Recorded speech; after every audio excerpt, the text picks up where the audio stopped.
क्या आप जानते हैं हिंदू राजा से ब्याही गई थी अकबर की भतीजी और बाबर की बेटी बनी थी कश्मीर की रानी। खूब होते थे उस वक्त भी ऐसे विवाह।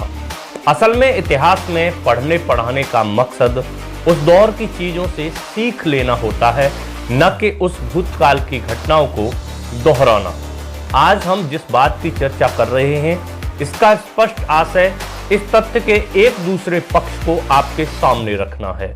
नमस्कार दोस्तों, मेरा नाम है शीलेंद्र कुमार और आप देख रहे हैं सूचना क्रांति। दोस्तों, मुगल काल की चर्चा किए बगैर हमारा इतिहास पूरा नहीं हो सकता। इसके लिए हम आपको आज से 497 साल पहले अप्रैल माह की 21 तारीख की एक घटना की ओर ले चलते हैं। उस अप्रैल की गर्म दोपहरी में आज की दिल्ली से कुछ 100 किलोमीटर की दूरी पर एक जंग लड़ी जाती है। उस जंग को हम सब पानीपत का प्रथम युद्ध के तौर पर जानते हैं।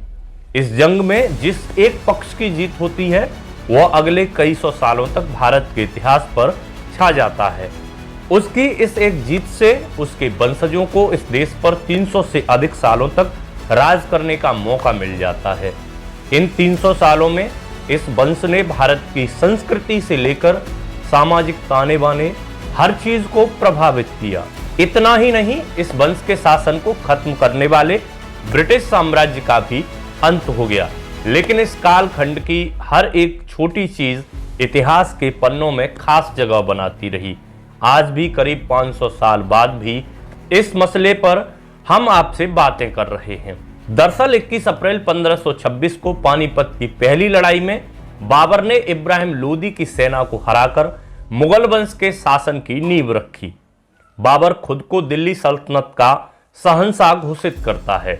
उसके बाद उसके बेटे हुमायूं और फिर अकबर का शासन स्थापित होता है। हालांकि बाबर और हुमायूं के शासनकाल के बीच में कुछ समय के लिए मुगल वंश सत्ता से बेदखल रहता है और शेरशाह सूरी शासक बनता है।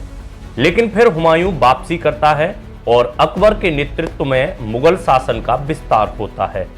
फिर यह जहांगीर, शाहजहां, औरंगजेब होते हुए 1857 में बहादुर शाह द्वितीय के शासनकाल में मुगल वंश का अंत हो जाता है। लेकिन इन सभी शासकों में अकबर सबसे प्रसिद्ध होता है। वह एक हिंदू राजकुमारी से शादी करता है। इसकी चर्चा इतिहास में खूब की जाती है। यहाँ तक कहा जाता है कि अकबर ने अपने शासनकाल में हिंदू मुस्लिम एकता की एक मजबूत नींव रखी और इसी मजबूती की वजह से मुगल वंश इतना प्रभावी रहा। जो भी हो, हम आज इतिहास के पन्ने नहीं पलट रहे हैं। हम यहाँ आपको एक तथ्य से अवगत कराने की कोशिश कर रहे हैं। यहाँ पर एक सवाल है कि जब अकबर ने हिंदू मुस्लिम एकता की मिसाल पेश की और हिंदू राजकुमारी हरकाबाई, जिसे इतिहास में कई जगह जोधाबाई के नाम से भी जाना जाता है, जिसके ऊपर फिल्म भी बन चुकी है, लेकिन यहाँ हर एक इतिहासकार के अपने अपने अलग मत हैं, से शादी कर उन्हें अपनी प्रमुख बेगम का दर्जा दिया, तो क्या उस वक्त हिंदू मुस्लिम समुदाय के लोगों के बीच शादी विवाह एक तरफा था या फिर दोनों धर्मों के लोग एक दूसरे धर्म की राजकुमारियों से शादी करते थे? सवाल गंभीर है क्योंकि अब तक अधिकतर इतिहास में राजपूत राजकुमारियों से मुगल बादशाहों की शादी की चर्चा सुनी गई है, लेकिन हमने मुगल राजकुमारियों से हिंदू राजाओं की शादी को लेकर काफी सर्च किया। इंटरनेट पर इन सवालों के कोई पुख्ता जवाब नहीं मिले, लेकिन क्वेरा वेबसाइट पर तमाम जानकार इसका जवाब दे रहे हैं। मानसिंह ने की अकबर की भतीजी से शादी। क्वेरा पर इसको लेकर कई लोगों ने अपने जवाब दिए हैं। रितेश सिंह नामक एक यूजर ने इस पर एक पोस्ट डाला है। उसने दावा किया है कि अकबर के सेनापति रहे मानसिंह ने मुबारक बेगम से शादी रचाई थी। मुबारक के बारे में कहा गया है कि वह आदम खान की बेटी थी। रितेश सिंह ने खुद को हिस्ट्री एक्सप्लोरर बताया है। क्वेरा पर उनके जैसे दावे कई अन्य लोगों ने भी किए हैं। रितेश यह भी दावा करते हैं कि हैदराबाद के निजाम की बेटी रूहानी बेगम से छत्रसाल बुंदेला ने शादी की थी। मानसिंह के बेटे जगत सिंह ने कुतुब खान की बेटी मरियम से शादी रचाई थी।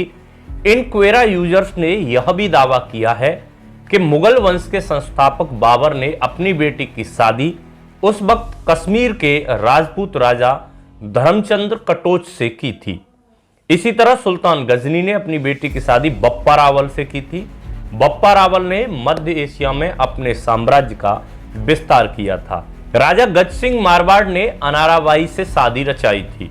वह दिल्ली के सुल्तान की विधवा थी। राणा उदय सिंह ने बेगम लालाबाई से शादी रचाई थी। इस तरह यह लिस्ट बहुत लंबी है। कोयरा के इन यूजर्स का दावा है कि इतिहास में इन चीजों को कम करके पेश किया गया है। एक अन्य यूजर शाहिद ए अब्बासी लिखते हैं कि संभ्रांत लोगों में इस तरह की शादियां आम बात थी। शाहिद खुद को पुडुचेरी यूनिवर्सिटी में प्रोफेसर बताते हैं।